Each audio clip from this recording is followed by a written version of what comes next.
Hello, Robinson. Am I audible? Yes, sir. It's audible, sir. Good afternoon, everyone.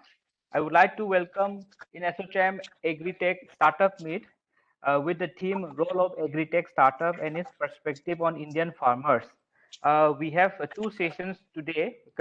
One in inaugural sessions, we have our speakers, eminent speakers, Dr. Ombir Singh Tyagi. He is the senior member of ASSOCHAM National Council of Agriculture and a vice president of UPL Limited. We have Professor Dr. Nazir A. Garai, who is the Honorable Vice Chancellor of Scott Kashmir. I just wanted to inform to every participant that today the program ASSOCHAM Startup Launchpad, ASSOCHAM Agritech Startup. In this series, we have academic partner Scott. Seri Kashmir University of Agriculture, Science and Technology Kashmir is the academic partner. We have a lot of representatives who will be giving their thoughts related to the topic, and we have another technical sessions with industry representative as well as startup and academician. First of all, I would like to request Dr. Ombir Tyagiji to kindly address welcome to all the participants, including the Honorable Vice Chancellor. Over to you, Tyagiji. Thank you, Robinson. And a very good afternoon to everybody whosoever is hearing this very important webinar. At Outright, it's my pleasure to welcome Professor Dr. Nazir Ahmed Ganai Saab, Honorable Vice Chancellor, Sere Kashmir University of Agriculture Sciences and Technologies, Kashmir.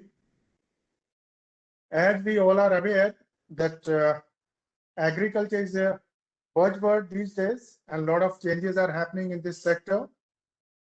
Keeping that in mind, ASSOCHAM Startup Launchpad is organizing this interactive session on ASSOCHAM Agritech Startup Meet with the theme Role of Agriculture Startups and its Perspective on Indian Farmers. To share the expert view from the Agritech startups ecosystem and help the startups and young entrepreneurs to make aware of new trend and support to scale up their businesses. In recent past, the agriculture sector has been a focus for the many startups, and in various sectors of the subsectors of agriculture, startups are coming up. In India, currently, there are around 1,300 agriculture startups which are actively employing artificial intelligence, machine learning, Internet of Things to increase efficiency and productivity in the sector. The state of Karnataka, Maharashtra, and this NCR, New Delhi capital region, are the major hub for the startups. Even in my company, UPL is nurturing many startups. And I would like to quote one of the example, which is a live example by one of the startups called Nurture.farm. This is one startup which has been, which is working in the stubble burning, the elimination of the paddy stubble burning. We all are aware that in the month of October and November, the Delhi region gets a lot of smoke from the Haryana and Punjab, which comes through this burning of paddy stubbles. And this Nurture.farm has taken the challenge to eliminate this stubble burning in next 3 years. Last year in 2021 itself, they have eliminated around 4,20,000 acres of land and around 25,000 farmers from this. They stopped them from burning the stubbles. And how they did it? They are having these 4 pillars. One is that this startup has got a technology tie-up with the PUSA to acquire this technology on PUSA decomposer, and it has eliminated the pain of the farmers. Earlier, they used to have this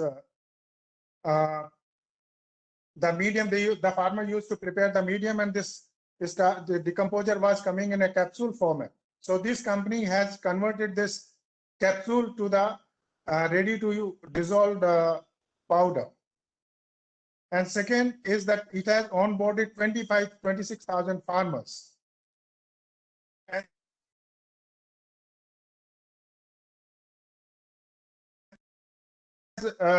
increase the efficiency of the farm machinery by the onboarding the farmers.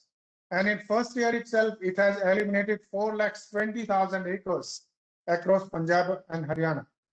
So there is a lot of scope for the startups to work in many areas of the agriculture. The agri-tech ecosystem has attracted a surge of the startups in India offering technology-based solutions like off-take marketplace, storage, transportation services, and agronomy advisory services, while large traditional players seeks to reduce operational costs and manage scale more efficiently. Even the government of India is supporting the startups and is planning to launch a fund with the blended capital to finance startups for the agriculture and rural enterprises that focus on the farm produce value chain.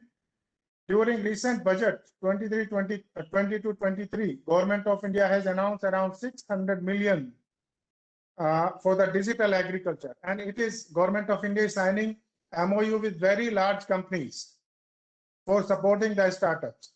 The entire initiative of drone, which the Government of India is launching in a very big way, is a live example, another example of the startups. The Government of India proposes new scheme will be launched, developed in partnership with the private sector to deliver digital and high-tech services to the farmers. And this will integrate public sector research with the private agri-tech players within the agriculture value chain. The use of drone-based technologies to benefit agriculture such as crop assessment, digitization of land records, spraying insecticide and nutrients. And not only that, the drone will be used in many, just like in the state of Kashmir, there is another technology which is coming up, telesense. And this technology has the capacity to measure the size of the apples, quality of the apples. It can even send the messages to the prospective buyers that what kind of apples are on the trees. It can leverage the traceability, end-to-end traceability of the crops. So such technologies are coming up, which will be promoted by the startups. Indian agriculture sector broadly comprises of farming, crop and horticulture, and forestry and livestock like milk, egg and meat, and fisheries. Ranking second after China, it accounts around 11.9% of the global agriculture GAV of around 33 US dollars of 3,320 billions, contribute to about 12% to India's exports. And in the recent past, the export of agriculture produce is surging. Even the India is able to promote its export of the wheat and other grains during this war on the Ukraine and Russia, because then globally there is a shortage of wheat. And the agri-tech primarily refers to an ecosystem of companies and startup enterprises that are capitalizing on technological advancement to deliver products and services for the increasing yield, efficiency, both in terms of time and cost, and profitability to the farmers across the agriculture value chain. The various segments within the agri-tech sector which support overall value chain are market linkages like farm inputs, digital marketplaces, physical infrastructure to link farmers to the inputs. In next 2 to 3 years, you will see this entire revolution in the agriculture input sector. Like you have seen this lot of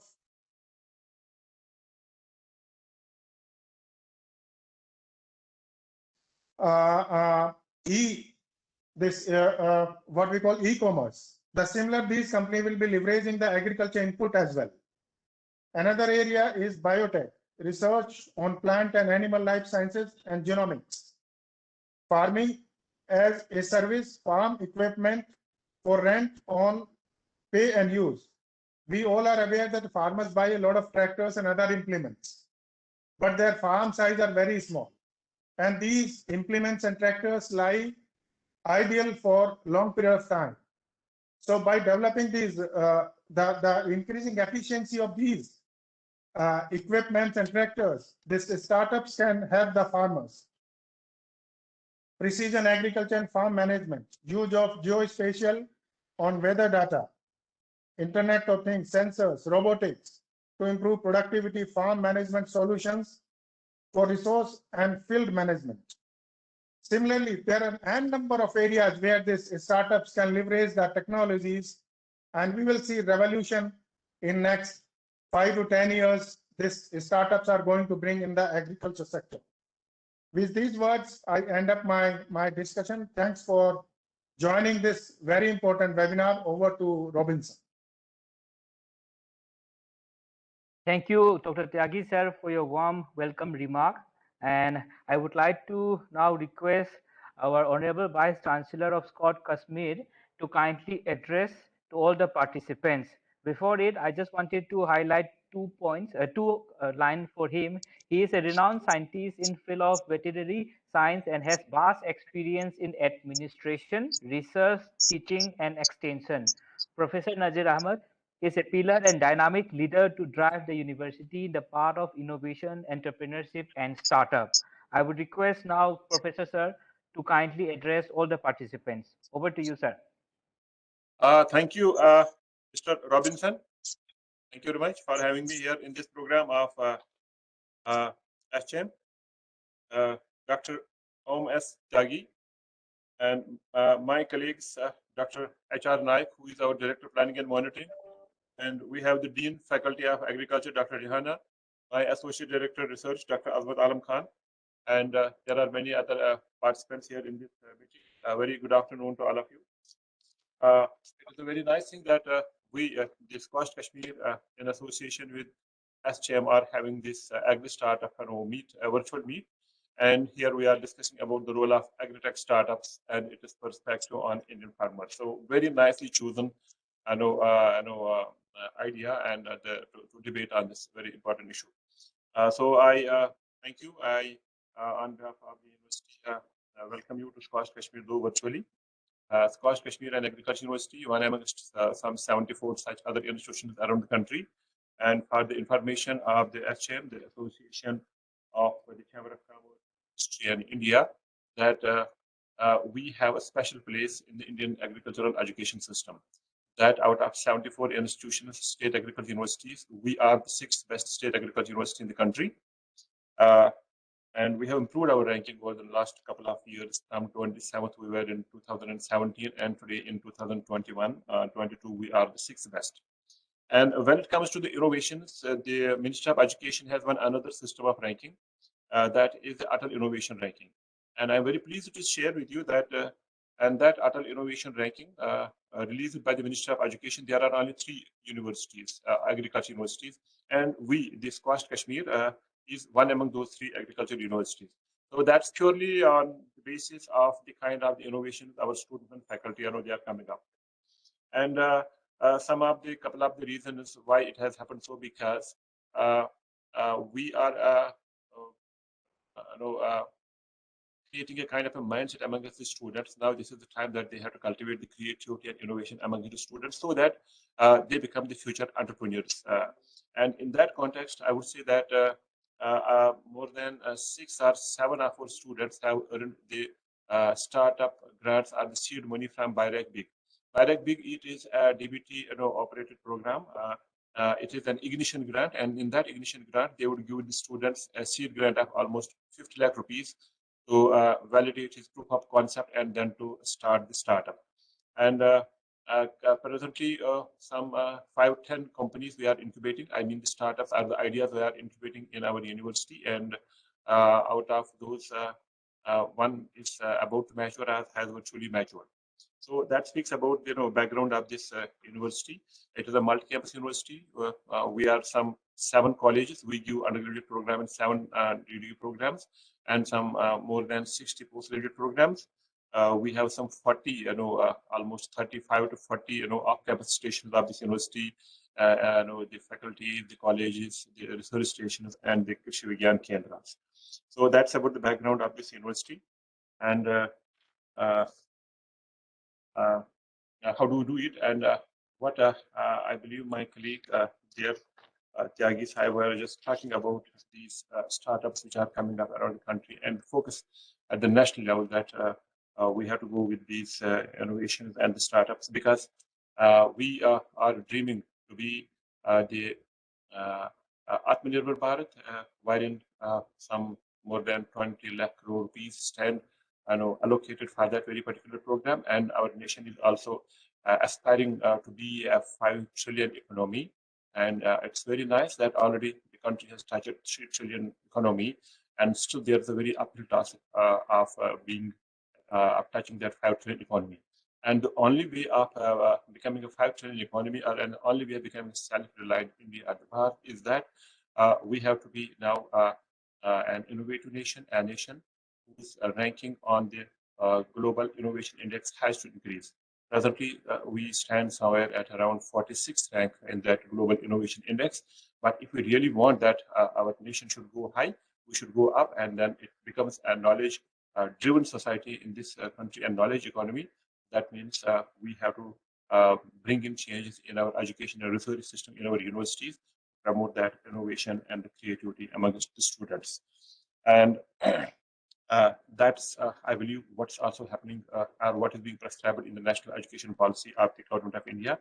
And almost all the universities across the country are trying to just tailor their education program with the national education program of the country, which is being promulgated by the Ministry of Education. Having said that, we are also on the path. We are also on that program of seeing that how do we skill our students, both those students who are on the roads of this university, and how do we initiate those skilling and the vocational kind of the programs for the students who are educated but unemployed and are outside of this university.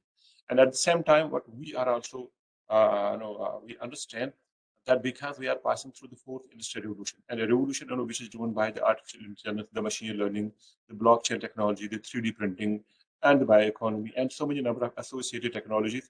And that is the way, our way forward with which we can pace up our generation of the innovations. As on date, I just say that some of the important student innovations which we are working today is that one of our startups, he is building an AI-driven application for Apple. It is an Apple Doc, and it was purely an artificial intelligence driven and a decision support system for Apple orchards, because Apple is one of the very principal crops in Kashmir, and a very big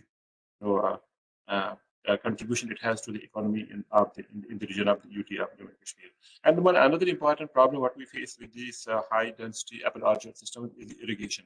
So one of our students is working on automation of the irrigation in our apple orchard. So again, it is an IoT driven, so it will be connected to the weather station, and it will be also connected to those kind of soil sensors, where we will be sensing the moisture and the soil temperature, on the basis of which we'll be scheduling the irrigation of our orchards.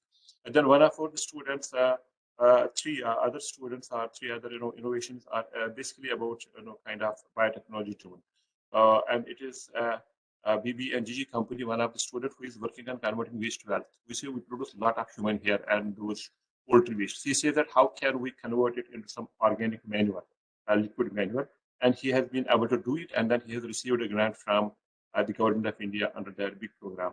One another important innovation is that about the phytochemicals. We have this poultry and livestock sector, and we use lots of chemicals, and that goes into our food chain, and there are the residual effects of those antibiotics. So that guy is working on phytochemicals, so plant-driven, plant-based kind of molecules which we would be using in animal health and nutrition system. So again, he has a grant system, a support system by the big. Another one of our faculty is working on the integrated pest management using the pheromone traps. So again, he has received a 50 lakh grant by the government to have his startup. So having said so, we are placed comfortably as on date that uh, uh, our students are now, all the students, the graduate, postgraduate, and PhD students are now on the path of working for the innovations.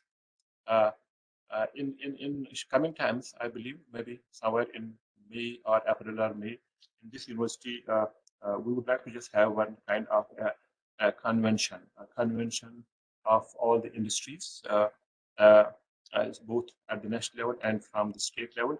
And I believe this ASSOCHAM would be a very, very important partner to us in that bio enterprise convention.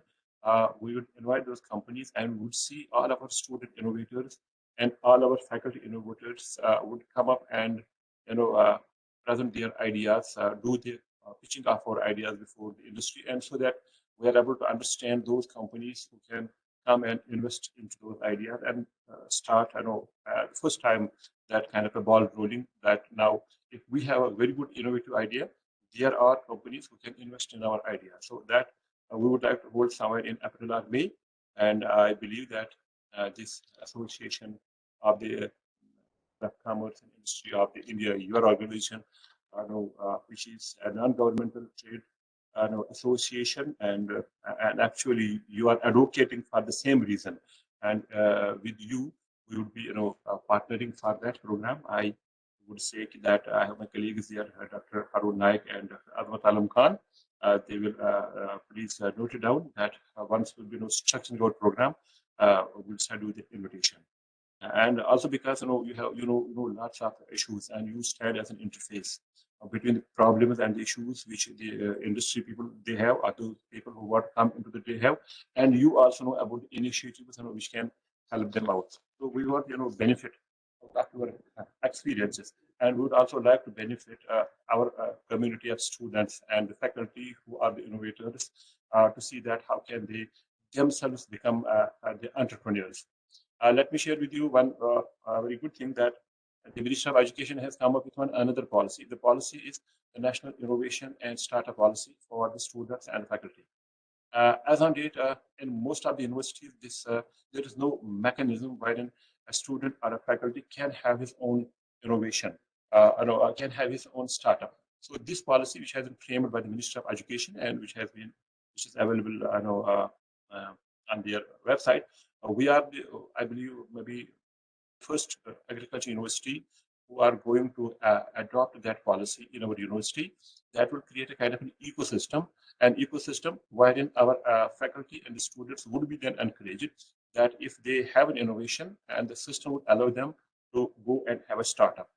So I believe that if we want to just go that forward, it's very important for us that we have the association of the of the organizations like the ASSOCHAM, of the FICI, and we have also the JK Chamber of Commerce here in Jammu and Kashmir, so that you would help us bringing in close contact with the industry personnel, industry people, and also I would also wish that if seeing this background story, what I have just narrated to you, that if you would also help us connect with the industries. And we in this university are very open that if they can come and join this university and come up with the issues, those problems for which we can have the solutions, what we see as have the kind of industry sponsored research programs together, and also through you we can also send our students for internship with the different industries. And we also I would rather also tell you again that we are also going to hire the industry people as faculty in this university, and we call them the professors by practice, because the other way of doing it is that we have some experts from other universities, from other organizations, as adjunct or the visiting faculty. For those who will be coming from the industry, we would call them as the professors of practice. Maybe with you, we can identify those very good um, people in industry. Similarly, you can also help us in the student placements, support students for the industries. That would be another good thing which could happen, through a collaboration with the ASSOCHAM. So I would see that that there are some fruitful kind of outcomes of this program, and my colleague, Dr. Naik Saab and Dr. Rihana and Dr. Azman, they will note down everything and see that how do we build on this partnership for future.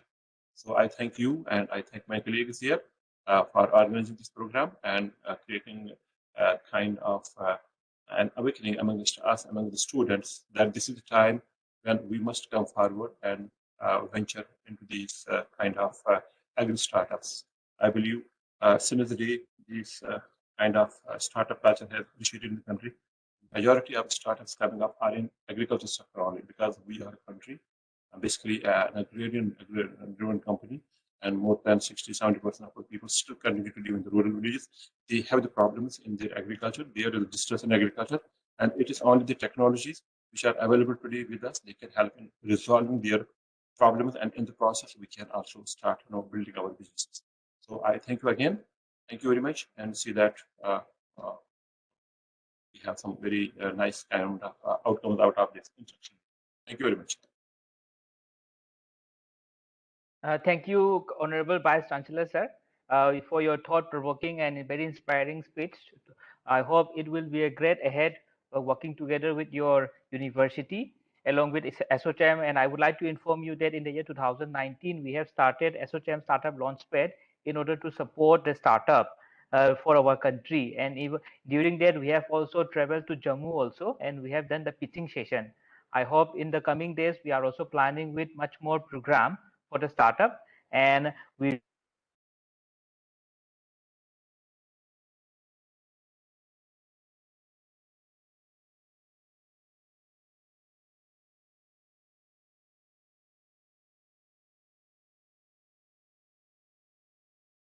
Robinson, there is some disturbance with your voice. No, voice is not coming. Vincent, you are not audible. sir, is audible? It's audible now. Go ahead. Yes, I would request Dr. Tyagi sir to kindly just a few line of word of thanks to the Honorable Vice Chancellor sir as a senior member of ASSOCHAM. Thank you so much, Honorable Vice Chancellor Saab, that you joined us today, this morning. And I also extend a warm welcome to other faculty members who will be the part of the next session, which will be, and I'm sure there are a lot of people from the this finance community have joined this session who will be pitching the startups in Kashmir. And I have fond memories of coming to SKUST in 3-4 years back. We had a wonderful program in your university, sir, and it was for the small entrepreneurs, again from the rural areas, where we wanted a convergence among the government schemes, where the small entrepreneurs from the rural areas can take up the advantage of them. And again, I so heartening to know that ASSOCHAM is coming forward, and again, and going to the valley. It will be very interesting to know. Thank you so much, sir. Over to you, Robinson. Thank you so much, sir. We can go ahead with our another next session, which is technical and interactive session, sir. So should we drop in? Yes, sir. Yes, sir. We will be requesting all the speakers for the technical sessions to be ready for our interactive session, sir. Okay. Thank you, Robinson. Thank you so much. Thank you, sir. Thank you, Professor, sir. In these technical sessions, we have around 7 speakers, including a moderator. The moderator, I just wanted to express each and everyone their organization's name and their expertise. We have a session moderator,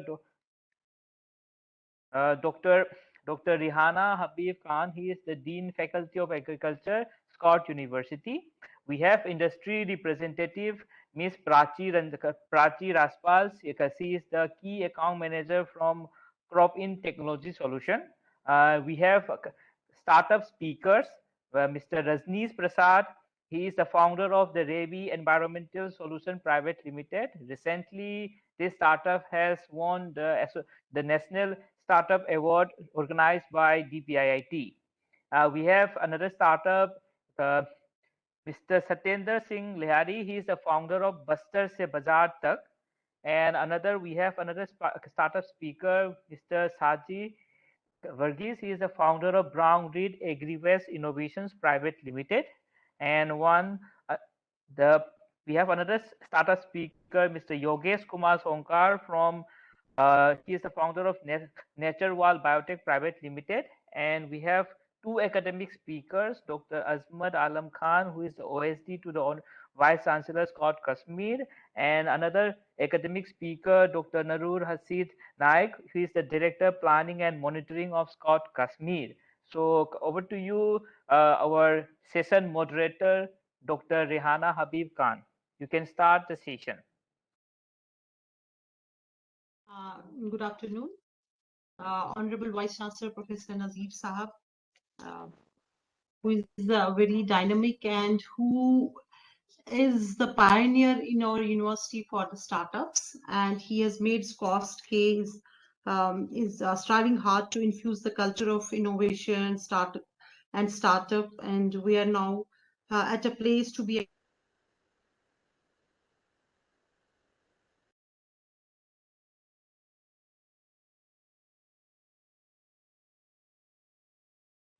startups and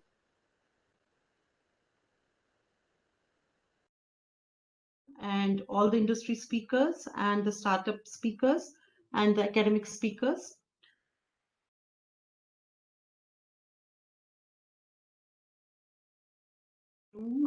And attending this program and all the students who are here.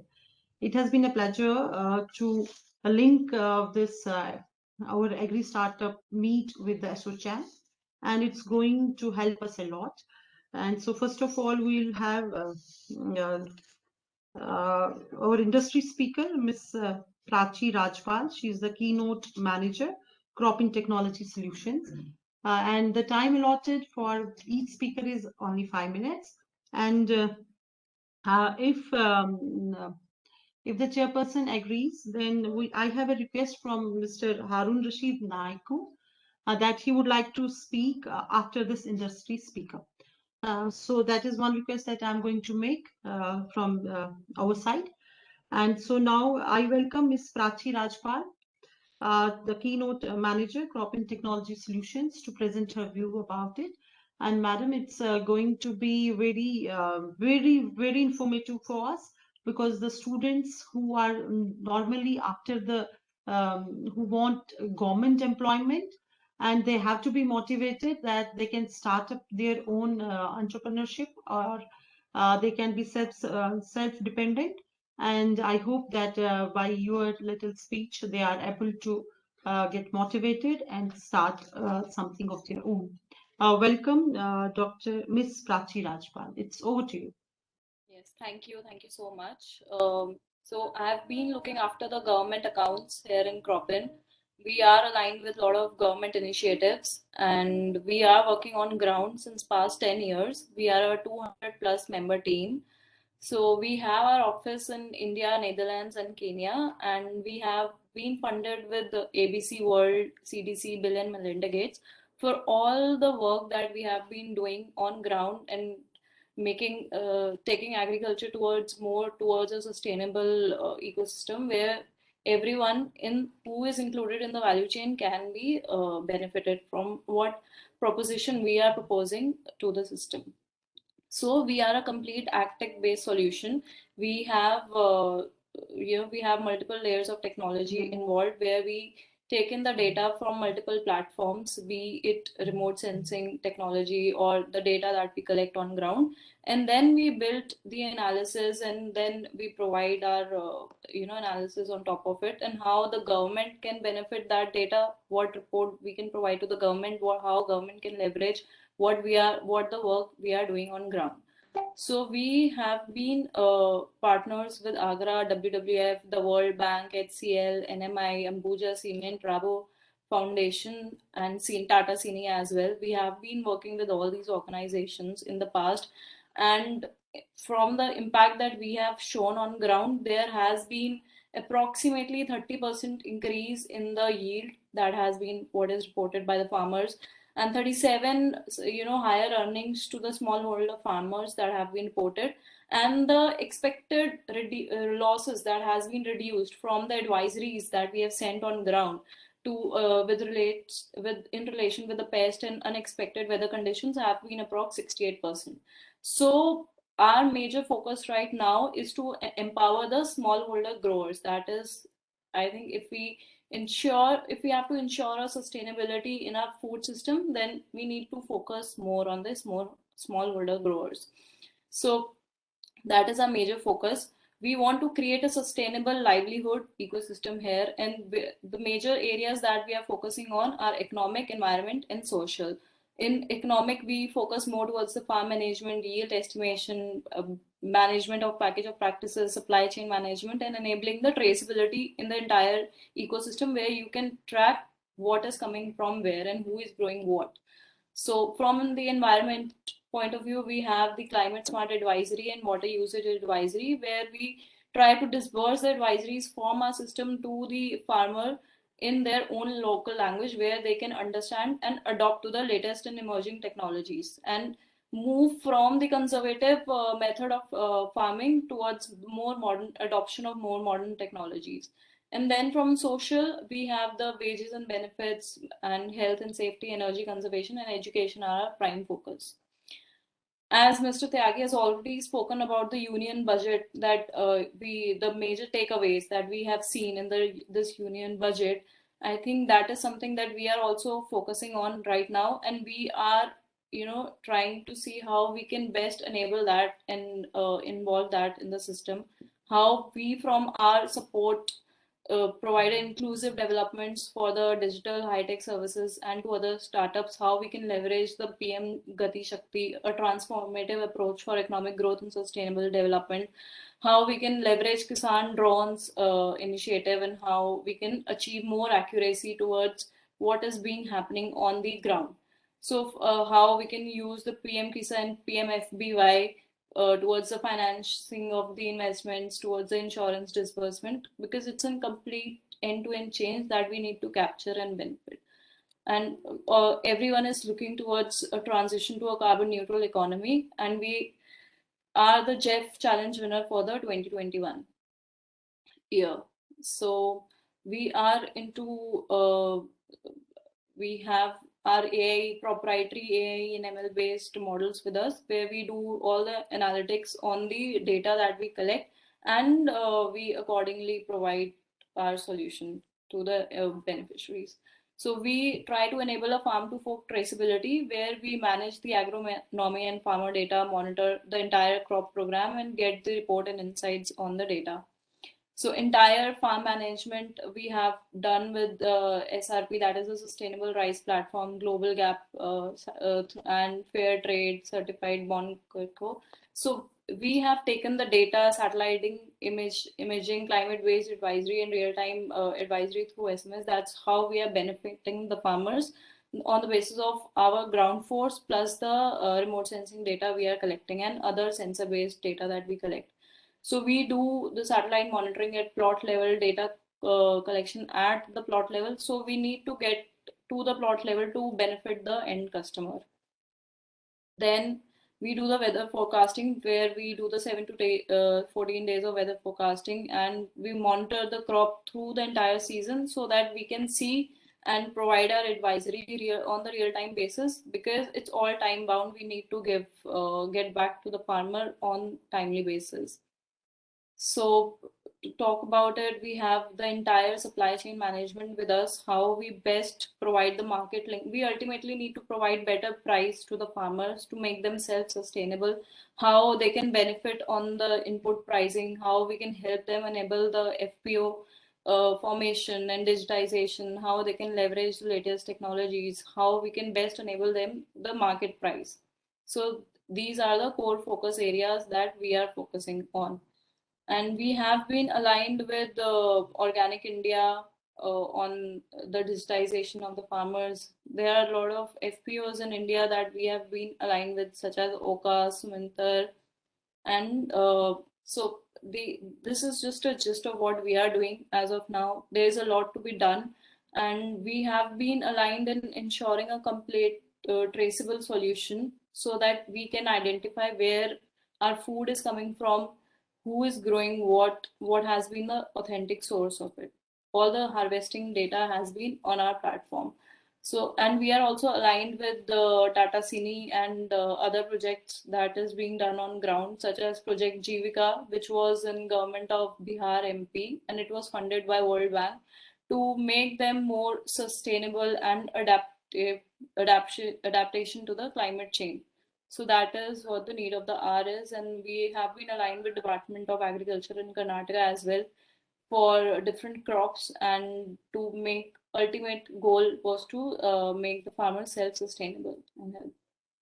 So we have been aligned with NABARD to focus more on their FPO digitization and value chain collaboration, how we can best manage the FPOs that have been created, how we can align them with the marketing, with the market linkage, and how we can make them self-sustainable, and also how we can align them with the existing bank and lenders so that they can easily get the loan for their produce. And so far, we have 7 million farmers that we have digitized. We have 16 million acres of farm land that we have digitized. We are present in 52 countries. Plus, we have 388 crops on our platform, which corresponds to 10,268 crop varieties. And overall, we are partnered with 25 different global partners.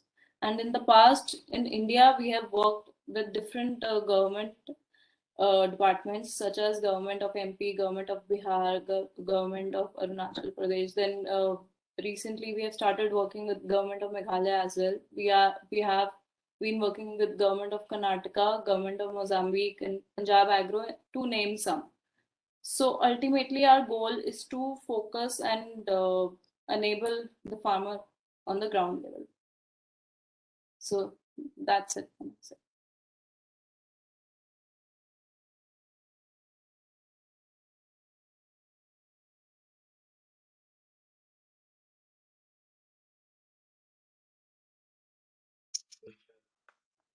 Thank you. Yes, ma'am.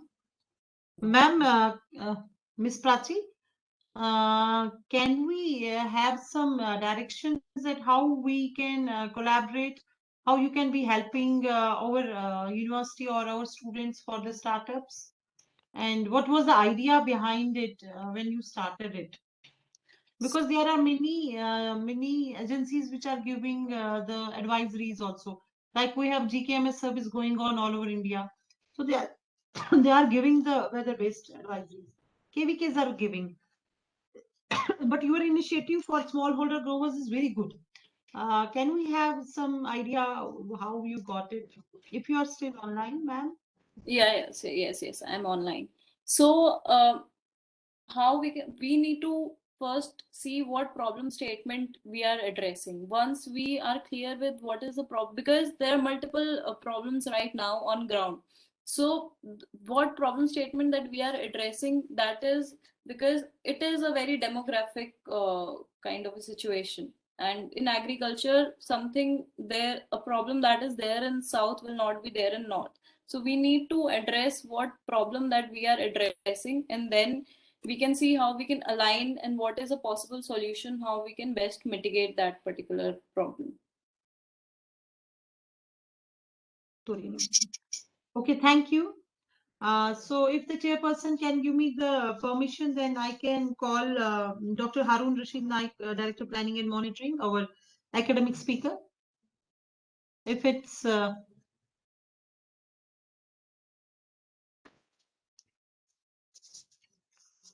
so should I call in Dr. Harun Rashid Naiku, the Director Planning and Monitoring, Coast Kashmir? There's a little bit of change because we are having a little bit of internet issue over here. So he has joined with me here, and he is the Director Planning and Monitoring of Coast Kashmir. Before that, He was Director Research in IUST, and also he headed the Division of Food Technology in Coast Kashmir. And by that, he was linked with lot of startups or lot of industries that dealt with food technology, and he had a good liaison with all. And there was he was also student welfare officer, dean student welfare officer, and that time he was in charge of the placements also. And he was able to have a lot of placement drives in our campus. So I think he's an ideal fellow to address to our students and to the as a panelist also here. So with due permission, I would like to invite Dr. Harun Rashid Naik. Sir, your time is 5 to 7 minutes, and then if anybody will be having some question answer sessions, so please do take up. Dr. Harun sir. To you.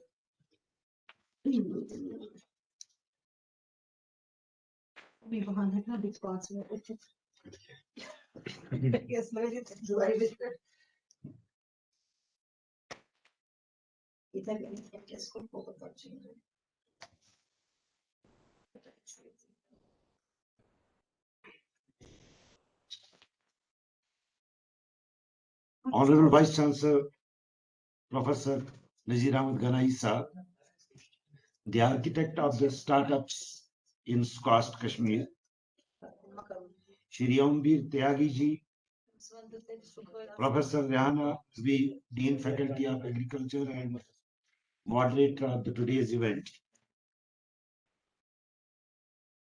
industry and academic speakers, thank you very much for giving me the chance to speak on startups. No doubt, I have an experience of 30 years dealing with the industry, but mostly I dealt with food processing industry, being a food technologist. I was able to start around 140 food processing units in Jammu and Kashmir by my technical guidance, but as on date, just 15 of them are working properly. Now, the big challenge in the universities, I feel, as an expert in establishing the food processing units, is number one, how to attract the students for startups who basically join the university to become an employee rather than an employer. So this is one of the big challenges. How to identify? I mean, I can give you one example like this. The course module for every branch of the subject, whether it's agriculture, it's engineering, they have the training program wherein they have RAVE, RAVE and other training courses. That is the last year, 4th year. On 3 years, they study theory. But 4th year, they don't have any theory, they have just practicals. I don't know, this is my idea. I don't know, I may be wrong also. Cannot it be like this? When a boy or a girl, he joins or she joins for a course, and this RAVE, which is in the final year, it could start in the first year itself, because they will directly go with the practicals rather than a theory. Maybe that may give us an edge to find out the startup students right in the first semester. And now I have two ideas for the startups. One idea is the idea which we get from any student who comes with an idea to have a startup. And another idea is how to make the student startups is the big houses which are already established. They can, because they have the many components wherein they can identify the students, they can give their ideas to the concerned field, and students can be identified to become startups for them, wherein they can market their product. As Professor Nazir Sahib has told, he was the architect, and we have 12 incubators at this time with us, wherein the 2 companies we have already launched as startups. I feel in case of the startups, the major problem with them is the funding. Like, no doubt there are agencies which fund, but the funding, like, I mean, when we get I ask for the ideas. Let us say we have 50 ideas, and then we shortlist 10. For 10, we should have the grant, and to start with them. After they incubate, they get trained in finding.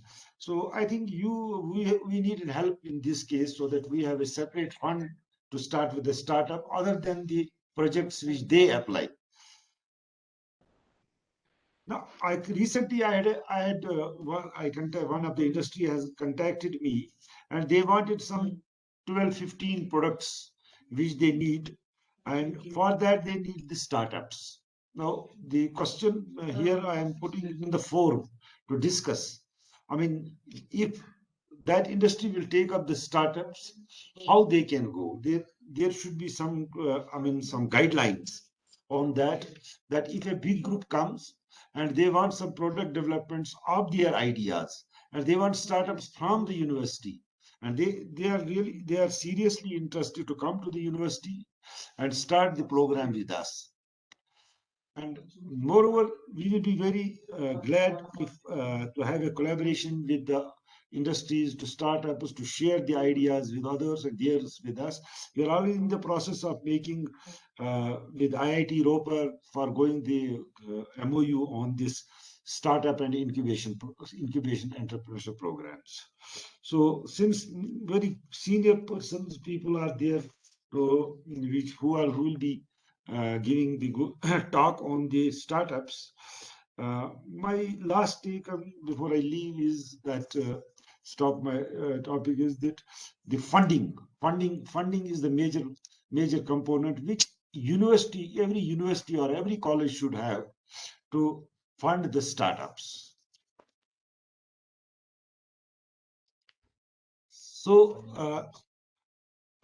as far as, since I'm a it is very easy to find out the startups in food processing. We have, Department of Food Technology is easily finding startups. But as far as the artificial intelligence, machine learning, or other agro startups, like if anybody wants to go for the organic agriculture, beekeeping,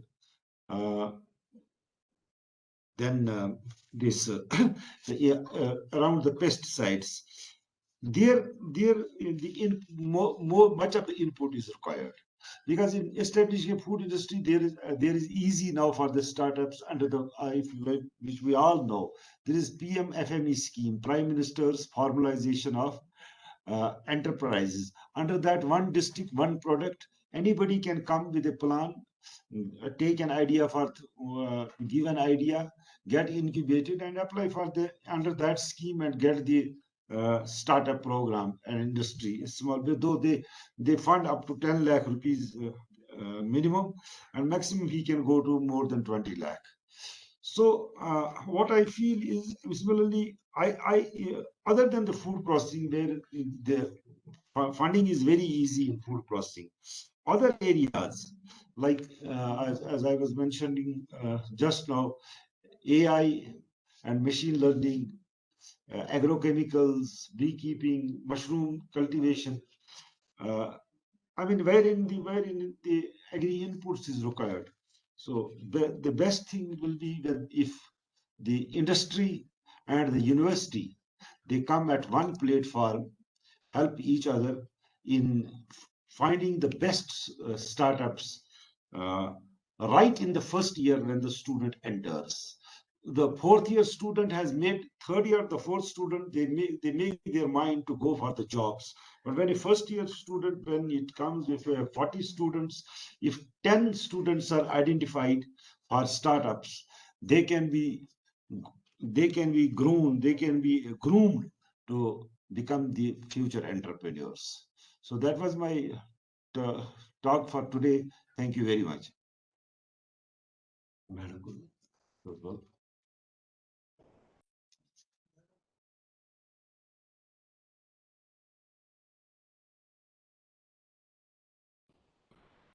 Thank you.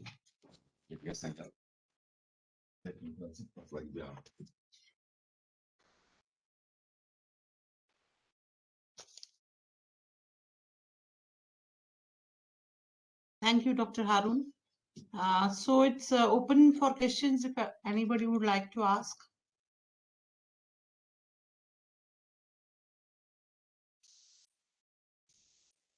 Next push.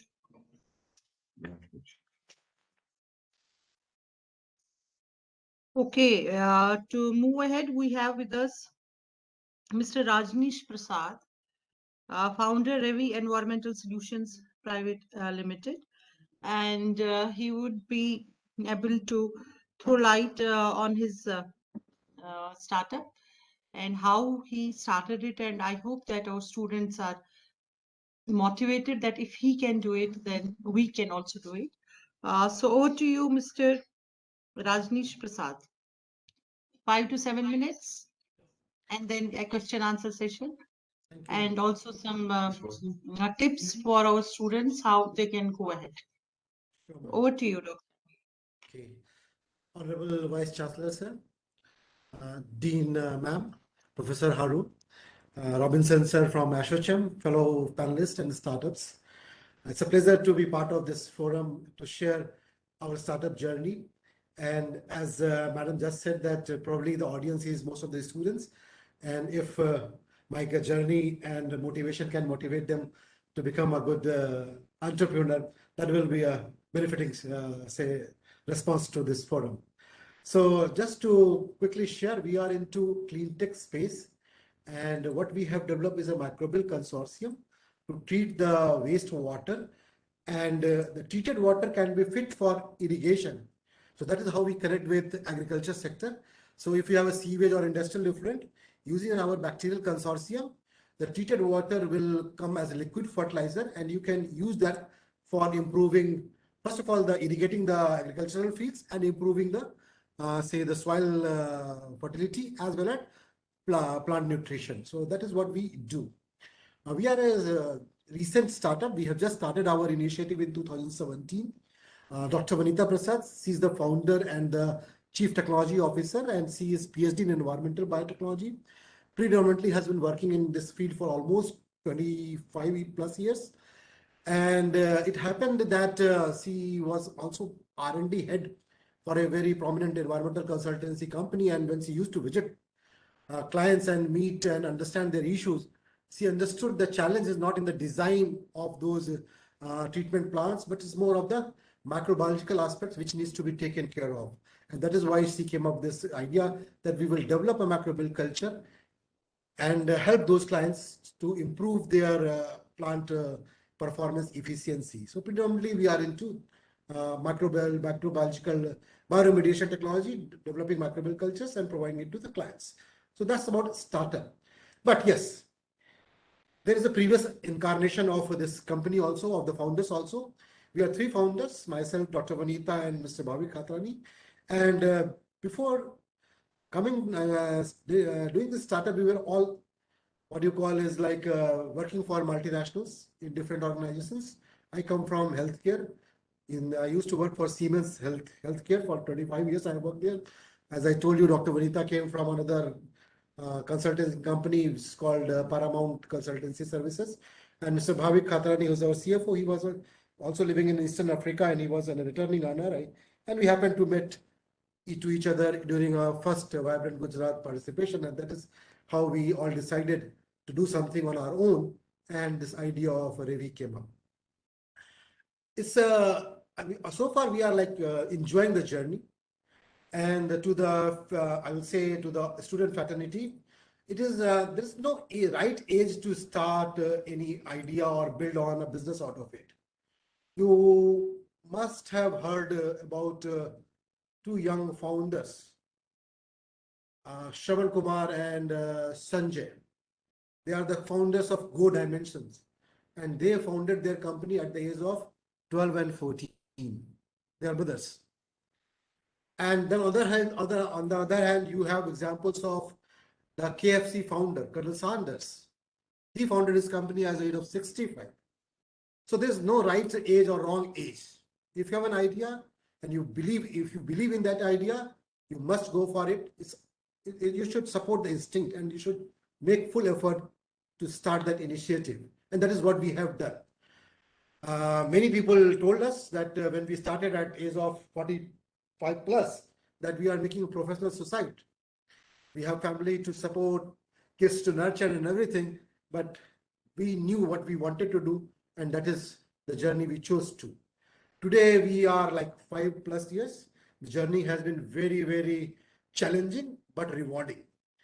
Robinson sir and Rana madam already told you that we have been winners of many international challenges like India's Innovation Challenges, Smart 50, and very recently we have been honored by prestigious National Startup Awards 2021 in the sector of environmental biotechnology.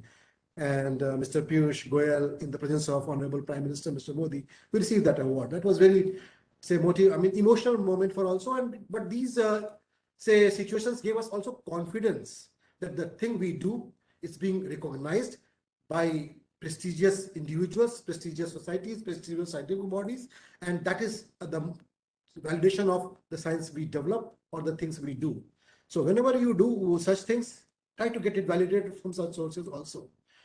Having said that, I will also advise you that this journey can't be done alone. You need to have a team, and teamwork is important, and the team should be complementing.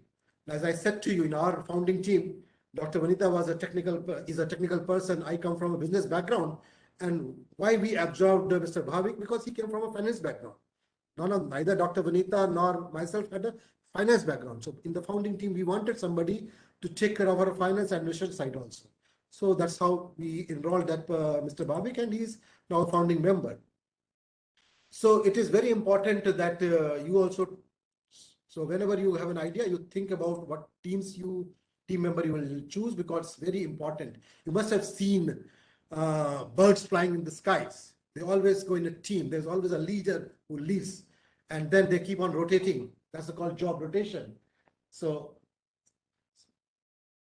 and it is very important that you need to get into all shoes. You need to, at one time, you need to become one, even as receptionist of the company, then you go to the purchase department, then you learn about some things about the technical department, R&D, procurement, management, everything, and keep on changing the roles as a founder so that you get knowledge of all the things.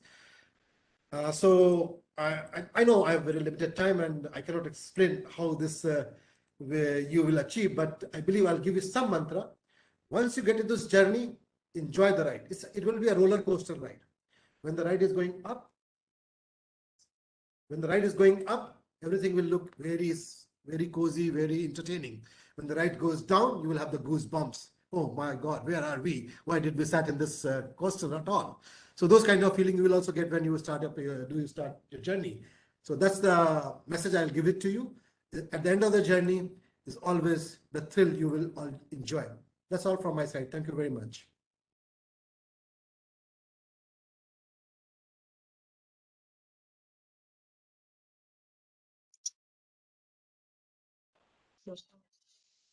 Thank you. Thank you, Mr. Rajneesh Prasad. Really, I hope that our students, when they start their journey, and they will enjoy, especially when they reach to the top and look behind, and then they see that it was worth meeting all the odds. It was very nice, sir, because yours startup is in a way the need of the environment also, helping the ecosystem also, and earning from it. And so you are doing a lot for the environment in that way also. So it's so if anybody would like to ask any question, they can write in the box so that we can be having the answer from the expert. And we would like to have the collaboration with the our university also with you.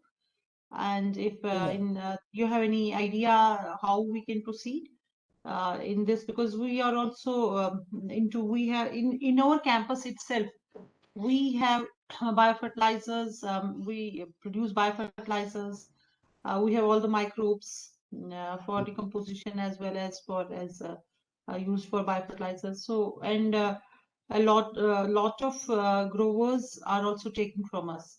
And we'll connect with you, it's and coming up. we'll connect with you, and we'll take it from here, that how we can support some of the initiatives we are doing at your center. Okay. Thank you, Mr. Prasad. So over to the third speaker.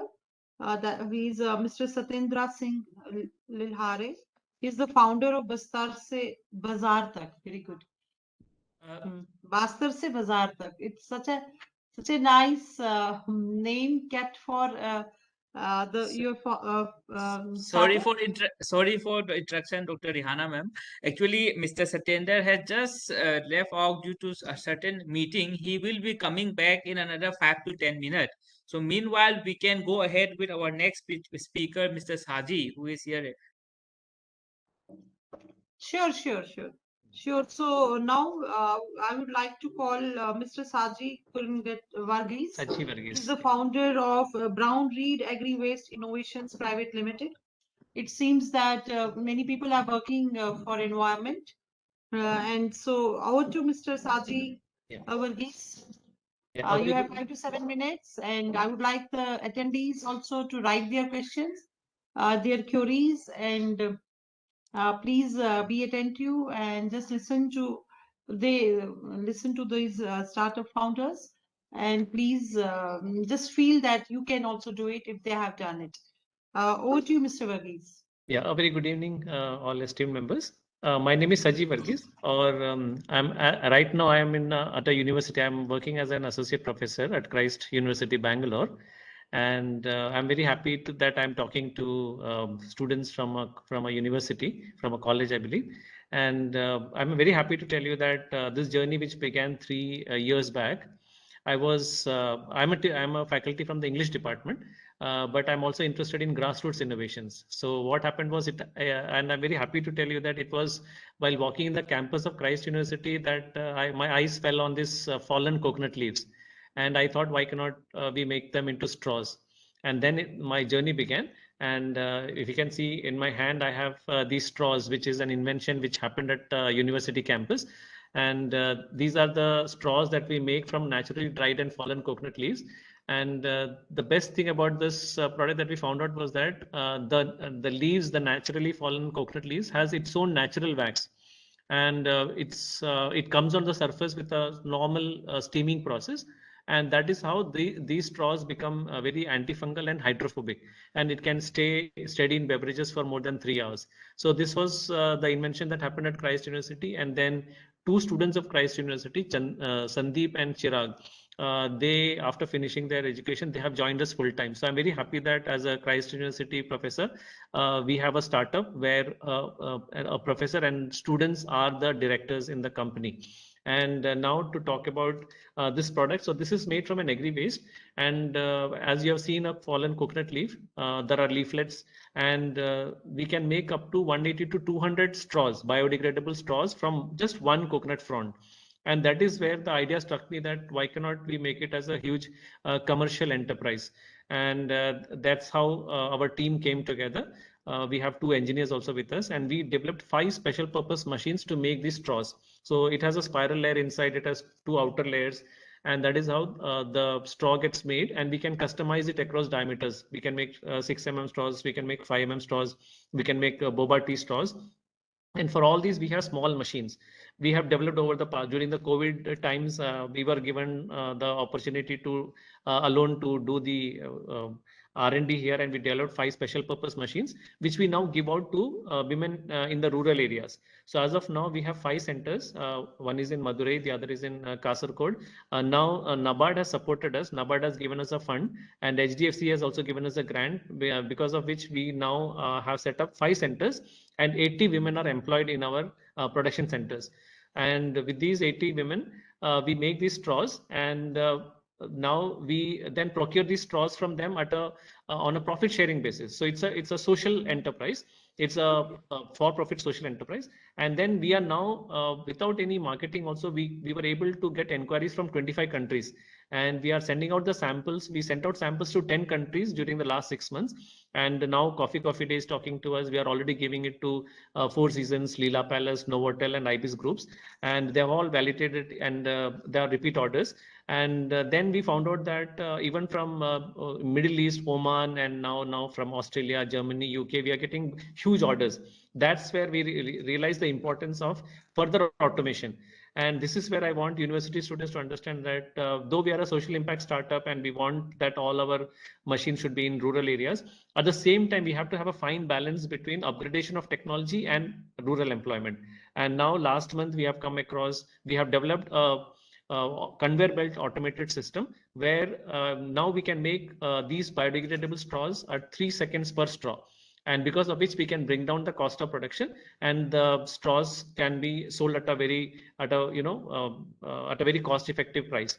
And along with that, we also developed writing pens from fallen coconut leaves. So these are the pens, biodegradable pens that we are making from fallen coconut leaves. And so we now, the beautiful part of it is that these pens, the women can take it to their homes. We give the component parts and the women can take it to their homes also and roll out the pens and bring out to us. And what happens is the women who cannot go out for an 8-hour work, they can also sit at home, and we give the pen 1 rupee 20 paisa per pen we give to the women. So that's a very viable business for the women at their homes.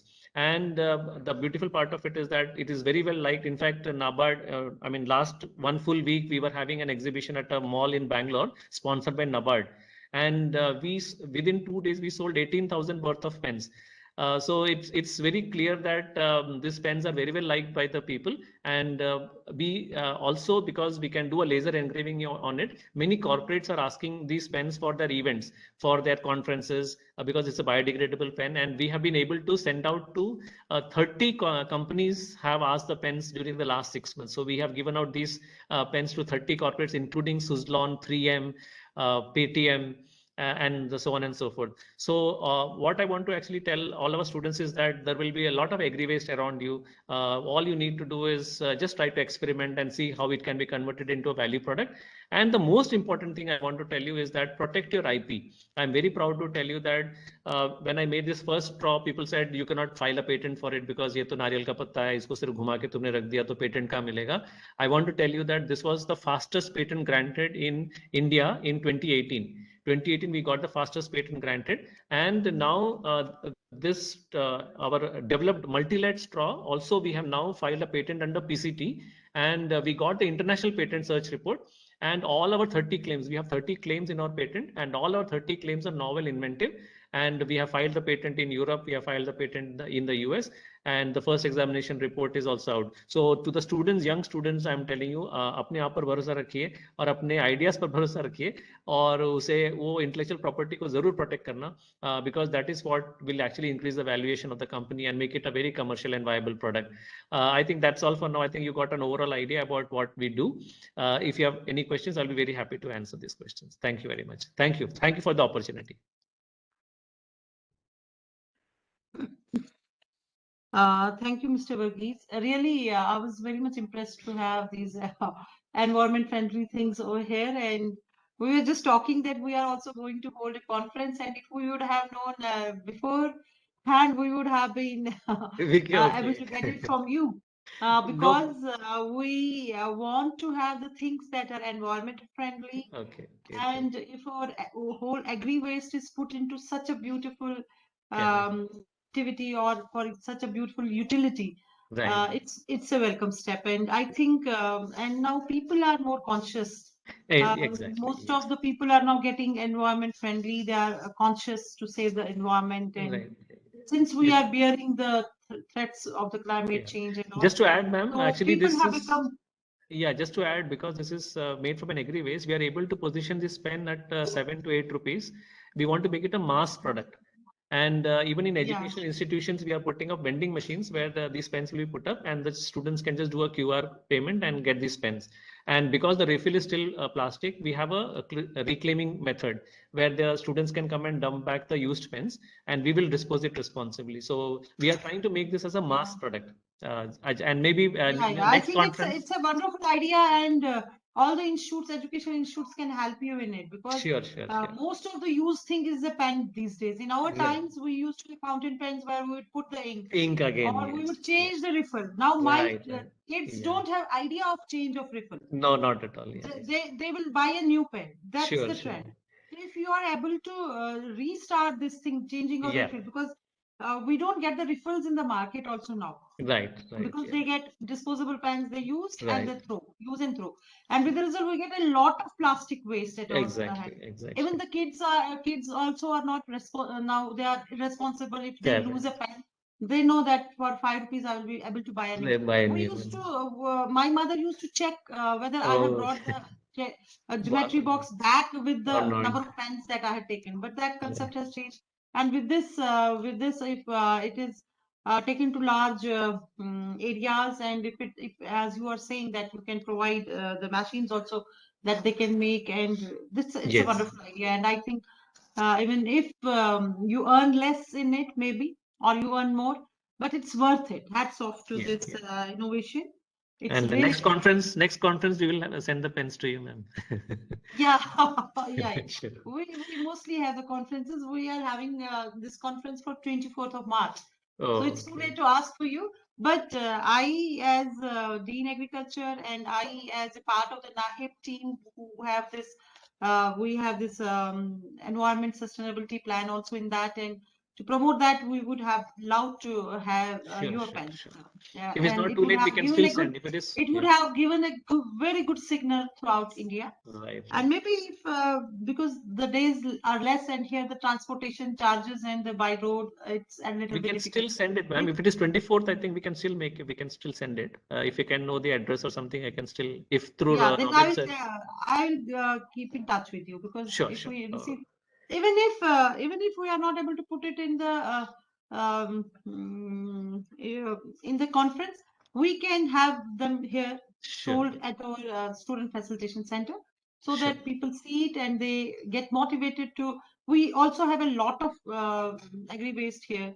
There are very good trees which can be put to such good use. Yes. Branches, when we do the lopping and when we do the routine pruning, so we can put it instead of making them into charcoal and coal, we can put them to a good use. Into value So products, and thank then you. we will convert it. Yeah. Thank you. Thanks a lot. Thank you very much, ma'am. Thank you for your time. Bye. So if Mr. Satinder Singh is there? No. Ma'am, he has not yet joined. We have another speaker. Okay, no problem. Mr. Yogesh Kumar Sonkar, he is there, yeah. So may I call upon Mr. Yogesh Kumar Sonkar, who is the founder of Nature Wall Biotech Private Limited. And the stage is yours, Mr. Yogesh. And we'd like to hear to you and see what is in your kitty, because we are getting very interesting startups. They are not the normal startups. They are very interesting. All these startups till now were innovative ideas and environment friendly and of good importance. So let's hear to you, Mr. Yogesh, for 5 to 7 minutes. And I would also like people to write their questions, so that we can get the answers for you. Over to Mr. Yogesh.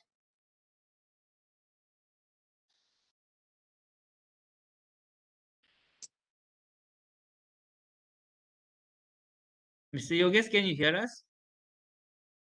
Yeah.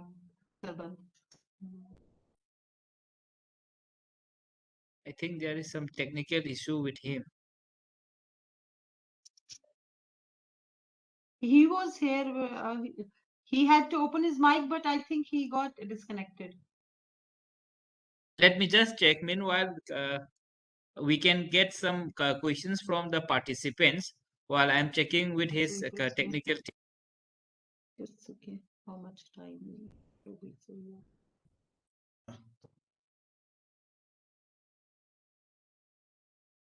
To ask this Mr.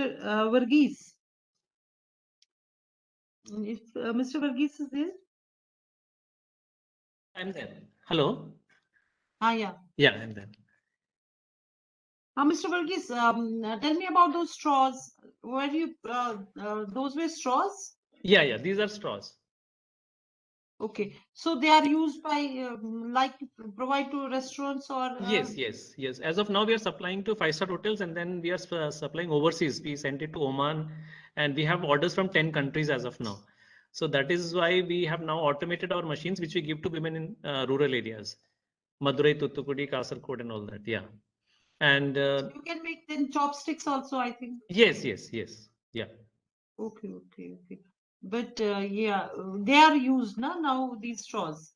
Yeah, we are sending it to 5-star hotels. Size is like that of the plastic straws, or Yeah. We can actually customize it, because this straw that you see, it's a multi-layered straw. There's an inner spiral layer, and then there are 2 outer layers. So we can give it any diameter we want. So we can make it 6 mm, 8 mm, 12 mm, and any length you want actually. So sometimes some people. Yeah. This is from coconut. Yes, fallen coconut leaves. Fallen coconut leaves. Naturally dried coconut leaves, which are otherwise burned. Yeah. ये जो जला दिए जाते हैं, जो जला दिए जाते हैं वो कोकोनट लीव्स, तो मिडरिप से तो झाड़ू बन जाता है. With the midrib they make.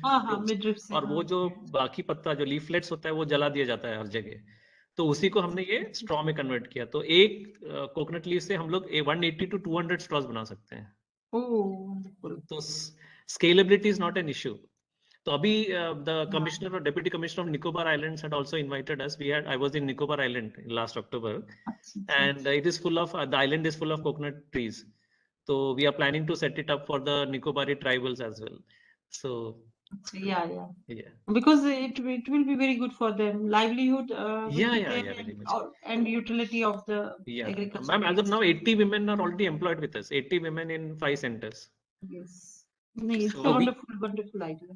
Yeah. We have one question. We have one question from Banita Prasad. Okay. She's asking, can we make straw using banana leaves or bamboo leaves? Any comment on that? No, but bamboo leaves is not possible. From bamboo, we are anyways, bamboo se straw banta hi hai. From bamboo, we are making straws anyways, but those are slightly expensive. So and then banana leaves I've been explored because it is slightly flimsy. काफी thin होता है banana leaves. But coconut leaf advantage is, as you see, there is a bit of a shine on the coconut, the straw. This is a natural wax of the leaf itself. So it's an absolutely chemical-free process. Or the leaf, because it has longitudinal fibers, so it is very steady. If you see, it is, if you can see, it is as hard as it, and it stays in beverages for more than 3 hours. इसका we have a heating process, और जिससे sterilize हो जाता है अपने आप. Okay, thank you. We have a speaker, Mr. Satyendra has joined. I think, ma'am, Rihanna, ma'am, you can please invite him. Okay, so with pleasure, I would like to invite Mr. Satyendra Singh Lihare, who is the founder of a very interesting startup that is Bastar Se Bazaar Tak. So with great interest, we would like to listen to you, Mr. Lihare. So the stage is yours. And I hope we get an interesting founder seen and witnessed. So over to you, 5 to 7 minutes. Great, Mr. Satyendra Singh. Yeah, thank you so much, ma'am. My voice is audible? Yeah. You are audible. Great. Yeah, thank you so much. आप सभी को नमस्ते, एसोचैम की team को भी नमस्ते, और state agriculture university Kashmir की भी टीम को नमस्ते, वंदन, प्रणाम. I am Satyendra Singh Lilhare, representing our social enterprise Bastar Se Bazaar Tak, based at North Bastar, Chhattisgarh. And we are 2-year-old social enterprise working on a post-harvest management of non-timber forest produce, or we can say non-wood forest produce, like tamarind, mango, custard apple, jamun, desi papita. And we are assuring 100 days employment to the smallholder tribal woman farmer. So right now we are associated with 920 smallholder tribal woman farmer from 11 villages in 4 panchayat. So basically हम क्या करते हैं in single line में अगर हम बोले तो वो है कि we are creating values from standing forest. मतलब जंगल में पेड़ है, पौधे हैं, उसमें फल लगते हैं, और बस्तर जैसी जगह में उस फल का ज्यादा जानकारी नहीं है, अभाव है। तो उस फल को कैसे वैल्यू एडिशन करके उसका प्रोडक्ट को भिलाई, दुर्ग, रायपुर, हैदराबाद, इंदौर, नागपुर में कैसे पहुंचाया जा सके, और लोकल इकोनॉमी को कैसे स्ट्रेंथ किया जा सकते।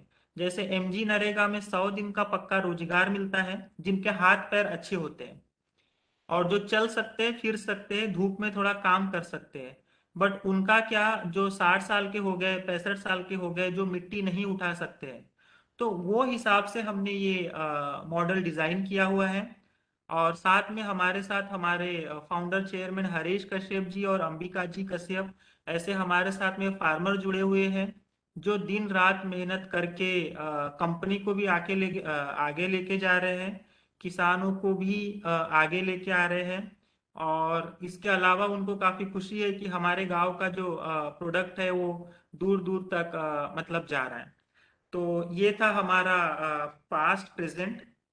और हम कुछ चीजें बताना चाहेंगे कि एंटरप्रेन्योरशिप को लेके हो या वो स्टार्टअप को लेके हो। और हमें पता है कि यहाँ पे एग्रीकल्चर यूनिवर्सिटीज के स्टूडेंट्स भी हैं, और प्रोफेसर हारून जी ने भी बताया कि कैसे स्टूडेंट्स को अट्रैक्ट करना चाहिए एंटरप्रेन्योरशिप की तरफ, या फिर बोल सकते हैं स्टार्टअप्स की तरफ। तो सबसे पहले तो ये चीज है कि दो तीन चीजें समझना चाहिए, क्योंकि एक बहुत अच्छी बात है कि RKUI रफ्तार का भी प्रोजेक्ट एग्रीकल्चर यूनिवर्सिटी को मिला हुआ है, उसमें कश्मीर यूनिवर्सिटी को भी मिला हुआ है। तो दो तीन चीजें ये हैं। और हमने भी इस चीज को अपने एंटरप्राइज में और अपने जीवन में उतारा है। तो पहला चीज ये है कि जो यूजर की नीड है उसको अंडरस्टैंड करना, समझना बहुत जरूरी है, क्योंकि it's depend on the model to model, supply to supply वाला मॉडल है कि डिमांड वाला मॉडल है। तो सबसे पहले नीड जानना जरूरी है कि नीड खुद की है या फार्मर की है या मार्केट की है, कहने का मतलब है। तो वो एक बहुत इसेंशियल चीज होती है। दूसरा ये है कि स्टार्टअप वाली लाइन में कस्टमर किंग होता है, कहने का मतलब है। दूसरा है एम्प्लॉय भी किंग होता है। अगर जब तक अच्छे कस्टमर नहीं मिले, प्रोडक्ट मार्केट में फिट नहीं हुआ, प्रोडक्ट अगर मार्केट ने एक्सेप्ट नहीं किया, तो मॉडल फेल है। दूसरा, अगर काम करने के लिए, कंपनी को आगे बढ़ाने के लिए अगर एम्प्लॉय या पर्सन अगर सही नहीं मिले तो फिर और दिक्कत है। तो एम्प्लॉय भी ढूंढना एक अजब कला होती है, बोल सकते हैं, या उनको कैसे अपना बनाना है वो भी एक आर्ट होता है, उसके बारे में भी हम बताएंगे। और तीसरा बहुत महत्वपूर्ण है कि नो सब्स्टिट्यूट फॉर ट्रूथ। कहने का मतलब ये है कि सच्चाई आज के कलयुग में जिंदा है, इसलिए दुनिया चल रही है। अगर सच्चाई नहीं रहती तो शायद पता नहीं कब का कोलैप्स हो जाता। हो सकता है सब्स्टिट्यूट हर चीज का हो सकता है, ट्रूथ का नहीं। अगर मुझे दूध पीने की आदत है, दूध नहीं मिला तो चाय से चला सकते हैं, चाय नहीं मिला तो कॉफी से चला सकते हैं। आजकल तो कॉफी नहीं आया तो माजा, मैंगो, पेप्सी, कोका कोला, पता नहीं कितने प्रकार की चीजें निकल गई है। तो हर चीज का सब्स्टिट्यूट है या होता है, बट ट्रूथ का नहीं होता है। कहने का मतलब ये है कि कस्टमर, एम्प्लॉय और सच्चाई, इसको अगर एक एंटरप्रेनर या एक विद्यार्थी अगर समझ गया, क्योंकि उनको 4 साल होते हैं, फर्स्ट ईयर से लेके अगर एग्रीकल्चर पढ़ रहे हैं तो कम से कम 4 साल होते हैं। और अगर पहले ही साल के पहले ही दिन से वो धीरे धीरे धीरे धीरे इन चीजों का बीज अगर बोना चालू करे, तो हमें नहीं लगता कि फोर्थ ईयर के एंड में उनको ये बोलना पड़े कि हमें प्लेसमेंट चाहिए, UPL को बुलाओ या क्रोपीन को बुलाओ या फिर इफ्को को बुलाओ या क्रूबको को बुलाओ, हमको वहां जॉब करना है। वो खुद ये बोलेंगे कि ये RKUI रफ्तार का प्रोजेक्ट हमारी यूनिवर्सिटी में चलना है, मेरा ये आइडिया है, मेरा पास्ट ये एक्सपीरियंस रहा है, इसका ये लेखा जोखा है, ये डॉक्यूमेंटेशन है, ये ड्यू डिलिजेंस है, मेरी ये इश्यूज है करंट में, मुझे ये चैलेंजेस है, मुझे यहाँ पे इंक्यूबेट करो हमारे एंटरप्राइज को, और देखो कि 1 साल 2 साल 3 साल बाद कैसे वो इंटरप्राइज आगे जाता है। तो start thinking from day one when you got admission in any of the institution, कहने का मतलब है। तो ये एक सिंपल मैसेज था। सेकंड ये है, और भगवत गीता के जो चैप्टर 2 का 47 वाला श्लोका है कि Voice is कर्मण्यवाधिकारस्ते मां फलेषु Satyendra Singh, कदाचन। your voice is disturbing. Can you please switch off your video so that the voice is clear? I think there is some My disturbance. Robinson. Yes, now it is good. Go ahead. Okay, great, wonderful, thank you. सो वही मतलब एक की message था students के लिए जो सुन रहे हैं, कि कैसे अपनी तैयारी, कैसे अपने प्रोजेक्ट्स, कैसे कस्टमर, एम्प्लॉय और सच्चाई को लेके अगर आगे जाते हैं तो ऐसा कुछ भी नहीं है कि कुछ नहीं हो सकता है। Nothing is impossible but everything is possible, कहने का मतलब है। तो अपना मन को मजबूत करके आगे आना चाहिए।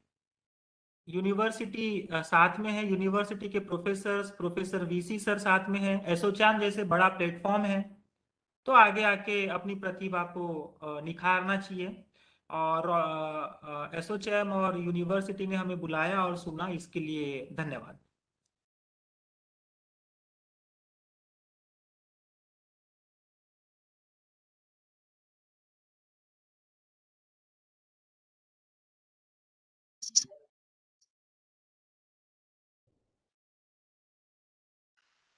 Thank you. Thank you, Mr. Satinder Singh. आपकी बात बहुत ही अच्छी है कि अगर हम बच्चों को पहले फर्स्ट सेमेस्टर से ही बताएं और फाइनल ईयर तक उनके पास अपना एक माइंडसेट बन जाएगा कि हम ही एम्प्लॉयर बने रादर देन द एम्प्लॉइज। तो ये बहुत ही अच्छा है, क्योंकि जब तक हमारे स्टूडेंट्स के दिमाग में इसमें माइंडसेट का है कि आप क्या चाहते हैं, एम्प्लॉयर बनना चाहते हैं, अपना कोई innovative idea, because this time government of India is also supporting the startups, and there are a lot of policies, and we have to go by made in India slogan, and we would like to have more and more startups, more and more products made by our own kids in India, rather than adopting blindly the foreign things. और आपका भी startup बहुत ही अच्छा है। तो कोई student अगर पूछना चाहे कुछ क्वेश्चन, या पैनलिस्ट में से कोई? चलिए, Satinder ji Singh, thank you, thanks a lot. Ma'am, I have. Yeah. Naveen, Yeah. I will Yes, call upon Naveen to ask. Yeah, Mr. Satinder Singh. नमस्ते नावीद जी। This was a wonderful presentation. बहुत अच्छा लगा आपको सुन के। तो आपके यहाँ से जो आपका स्टार्टअप है, because we have near about 40 plus students who have coming up with some innovative solutions. जो बाकी जो हमारे एरियाज हैं, एग्रीकल्चर प्लस एलाइड एरियाज, उन्होंने अपने अपने सोल्यूशन दिए हैं, और उसमें 10-15 ऐसे बच्चे हमारे जिसका मेल मिलाप आपके स्टार्टअप की तरफ जा रहा है, ठीक है ना। तो what we need sir, we need your support in terms of networking, okay, and we need some sort of mentorship from your side, so that कि उनको एक स्टेज है, we have they are at TRL level, stage 3 पे है वो, तो 4 या 5 पे उनको पहुंचाने के लिए they need some sort of mentorship, या एक इंडस्ट्री ओरिएंटेड या मार्केट लिंकिंग स्ट्रेटेजी उनको समझ आ जाए, so that they can come up with some good plans in future. तो पक्का नावेद जी, हम आपके और आपकी टीम के साथ में 24/7 अवेलेबल रहेंगे। आप एसोचैम के थ्रू भी कांटेक्ट कर सकते हैं। जो भी डिफिकल्टीज आती है, कोई भी इश्यूज, चैलेंजेस, फंडिंग के अलावा इंडस्ट्री कनेक्शन, बहुत सारा खजाना है, क्योंकि हमारी स्टार्टअप की यात्रा बहुत छोटे से चालू हुई थी, कहने का मतलब है, क्योंकि हम पहले जनरेशन के एंटरप्रेन्योर हैं, और वो भी एक छोटे से गांव से बिलोंग करते हैं।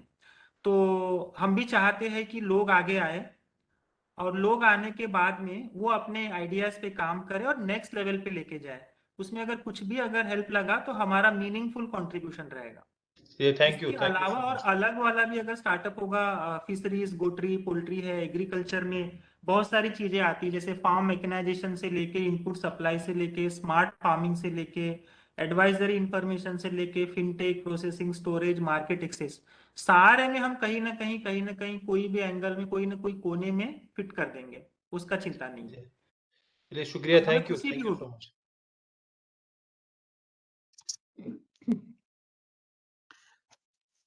Thank you, Mr.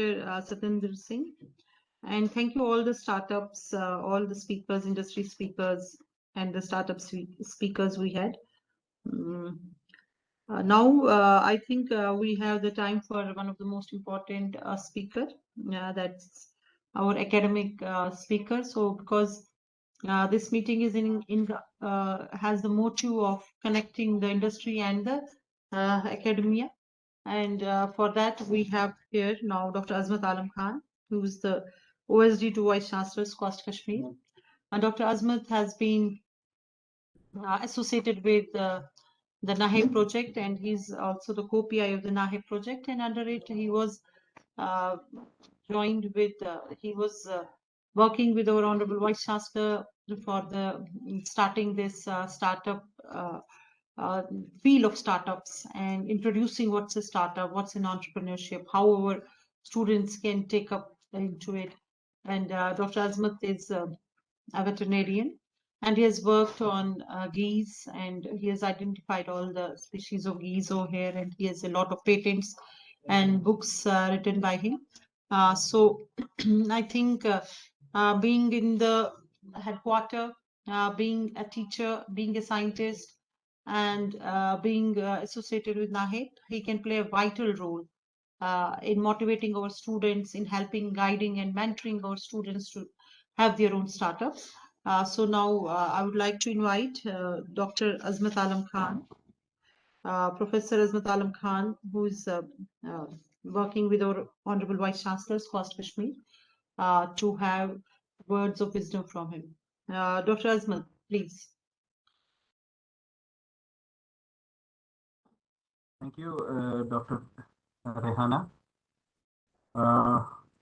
Honorable members from our industry, from ASSOCHAM, Sri Ombir Tyagi, then our Robinson Singh ji, the participants who are there, Dr. Harun Naik, our Director Planning and Monitoring, then various industry speakers, then startup speakers we have been listening here since last hour or more. Greetings from Kashmir. Very good afternoon. And it's really encouraging to listen to those startups. It was so interesting to listen to those startups, and I feel that कभी हम कहते हैं कि जरा नम हो तो ये मिट्टी बड़ी जरखेज है साथी, कुछ ऐसा एक शेर कहा गया है, that it is sort of we do have a potential, but the thing is that how we can unearth that potential, how we can guide our we are very rich in manpower, we are very rich in intellect, we aren't behind anybody else. It is that guidance, it is that mentorship that we need to provide to our students so that we can guide their energy towards some productive output. When we talk of these startups and innovations and other things, this is something when somebody told me that, sir, what is this startup? What is this innovation? It's see, we are doing things, but if you do a same thing but in a slightly different way, or you innovate, but you just change, just a screw is you tight a screw, but you find a novel way of tightening that screw. it is an innovation. And if that innovation leads to some sort of saving in then you need to monetize that. So you are a startup. Then in we have been listening to our students here, many of the events where students come forward. They have got those brilliant ideas. At just first look, you will see that what is this idea? But then when you look into it, they are so rich. So it may be a minor thing, but it leads to a when you work on it, then you start realizing its potential. You may find a new way of doing the same thing, or marketing, or so many other things are there which can go into this entrepreneurship, or which can go into these startups.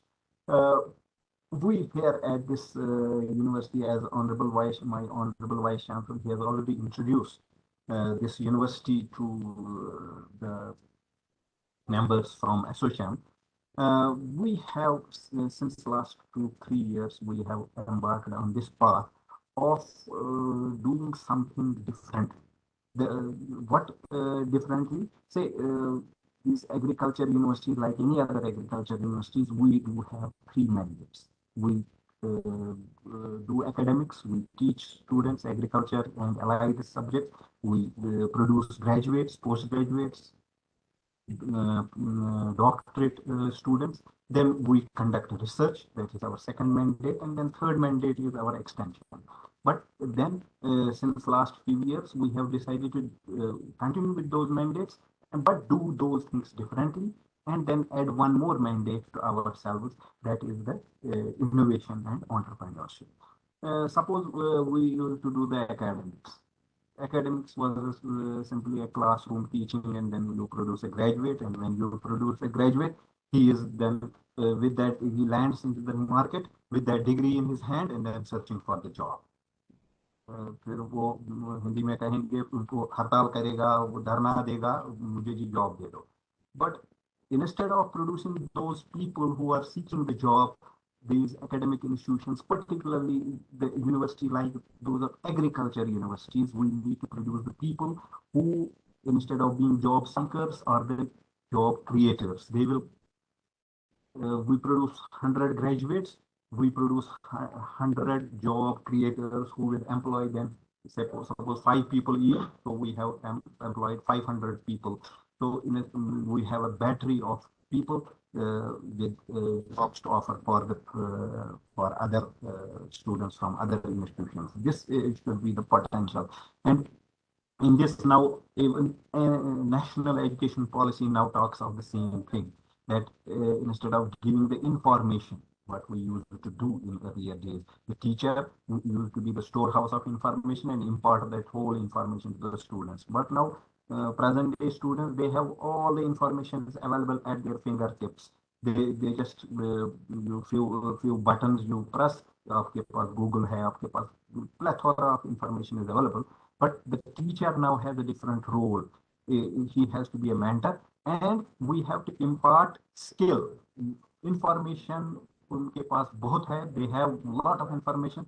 We want to impart skill, and that skill will then finally lead them to entrepreneurship. Then secondly, we have to infuse in them the spirit of innovation, to think differently. Not that ये चीज कैसे काम कर रही है. Earlier we used to teach that this thing works in this fashion, but now in the new scenario, we want to teach those students why this thing is working like this, and if it works like this, what will happen. So this is that infuses in them the spirit of innovation, and then they will think differently, and they will come up with their own innovation that then can be mentored, and then can be grow into a startup. And similarly, in the phase of in the research field, instead of we will talk of R&D, research and development. Now we R&D, we translate it as relevance and delivery. What sort of research we are conducting, whether it is relevant, whether it is needed, and more thrust on the research is that the research which can finally fetch us a patent, which is a novel type of research, which generates something new, and then which can then later on be commercialized. This is another aspect of the research. Then secondly, when we talk of extension, in extension again, we are nowadays talking of farmer-centric extension or even farmer-led extension. So these are some of the new things we have been trying. I was listening to one of the startups. He was making some pens out of that coconut waste or something like that. So this is again sort of a novel thinking, and many of our students also are thinking on those lines and then creating the wealth out of waste. So there's a lot of opportunity on this, particularly when we in the present times when we are thinking of environment, we are thinking of climate change.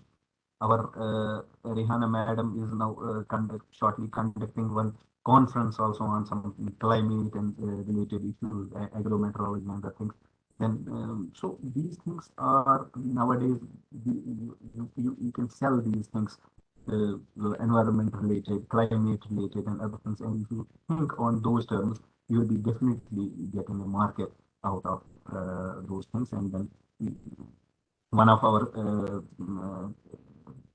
innovators, he has come up with an idea of using those tree wastes, what Madam Rihanna was talking of, when we prune the trees and the wood that comes out, instead of burning and then polluting the environment, he has come up with an idea of growing mushrooms on those tree cuttings and leaves and other things. So even most of when I talk to my students, I tell them, okay, everybody nowadays is obsessed with a phone, smartphone. Everybody has. What do you watch on the smartphone, sir? I watch on Facebook and other things. Go and watch instead of wasting the time on that Facebook. I'm telling you, okay, there are a lot of those startup information. Even that I was recently seeing that Shark Tank, some Shark Tank India. The program is actually on this some channel on TV. Then it has all those episodes are available on this YouTube also. So I referred many of my students to that, and I told them at least you see how you tomorrow you have, if you have an idea, the thing is that you must be able to pitch that idea properly in front of a funding agency or in front of a user industry, so that they can fund your research. This and then you develop those abilities. So what we as an university, we do have a lot of things to offer for the industry, and in return, industry, we expect also a lot of contribution from the industry. What we have for the offer, we do have a lot of technologies. I was just before taking over as officer on special duty to Honorable Vice Chancellor, I was in Directorate of Research. So there are some 200 technologies which university scientists have so far developed, and we have a huge bank of technologies. Now those technologies, they are sort of those ideas or those they can be then taken by the industry and they can be used by the industry. Similarly, industry can come forward to us so that we can, if they have certain problems, if we can find solutions in the university, we can find solutions for those industry related problems, and then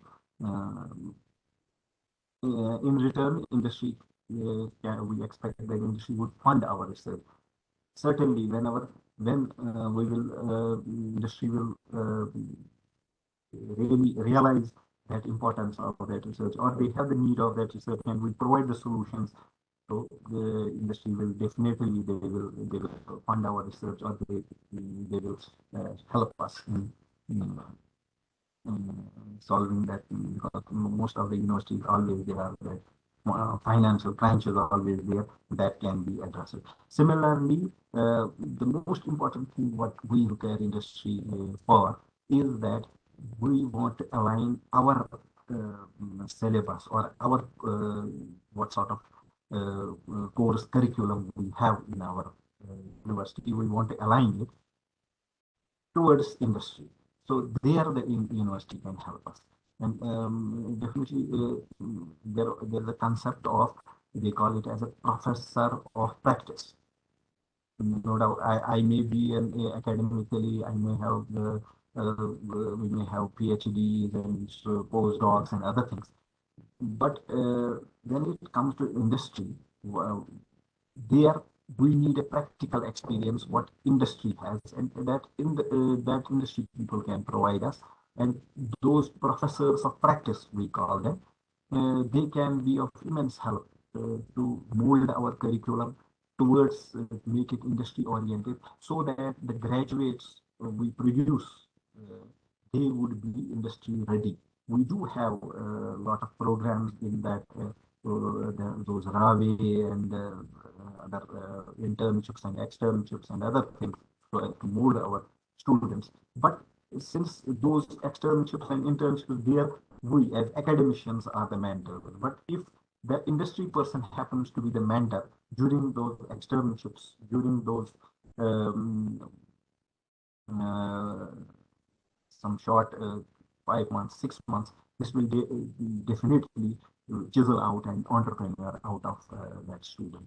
I believe that the partnership which we are forging with the ASSOCHAM and with some industry, etc., this will go a long way, and we will be able to build up this relationship with the industry, with those professors of, we'll be having those professors of practice with us, so that we can realize all those national flagship programs of our honorable Prime Minister, like the Make in India, Startup India, Atmanirbhar Bharat, and once doing so, because one thing we have in India, what the West lacks is the manpower. Manpower is going to be a key, and what we have to do, we have to channelize this manpower. We have to skill this manpower in a proper way, and we will be, nobody will stop us from ruling the whole world. The future is ours. I believe that definitely will be going to reclaim that position of Sonia Ki Chidiya in coming days. With these words, I thank all the industry, our industry partners in this today's event, and all those startups and all other participants. I believe this 1 hour or 2 hour we have been together here. This will prove very, very fruitful to our students as well as to our all those stakeholders in this mission. Thank you so much. Thank you very much.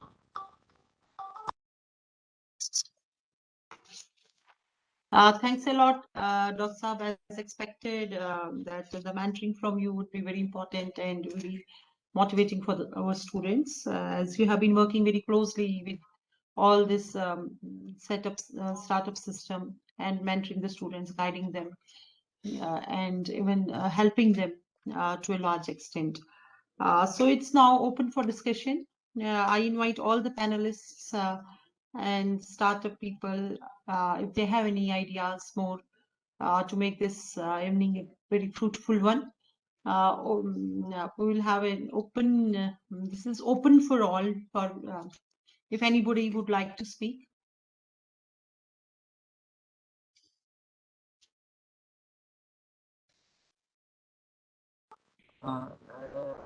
Dr. Rehana. Just I forgot. I would just like to add one more thing. Yeah. Sure. Welcome. Since last some days, I have been thinking on some different angle. That see, we all are researchers, and we are producing more researchers. Uh, I don't know whether this is the right term. I call this as a research entrepreneurship. Research or entrepreneurship. This is an idea that see, industry needs research. Industry needs research, and you know, presently, I will explain this in another form. See, suppose our vehicles, government introduced that pollution control for our vehicles. But then for getting that pollution certificate, if we would be going to some other, of course, some regulatory body, some this motor vehicles department, they will have somewhere a place where we will check our whether our vehicle conforms to those pollution standards. They will give some certificate. This would have been the system, but then that would not have sufficed. So what they did, they outsourced this to some people. But those people, they installed that machinery in their shops, and we go with a vehicle to that shop. It checks our pollution levels and then gives us a certificate, and it is in our vehicle, so we are pollution compliant. Now, similarly, there is a need of research in every in industry particular.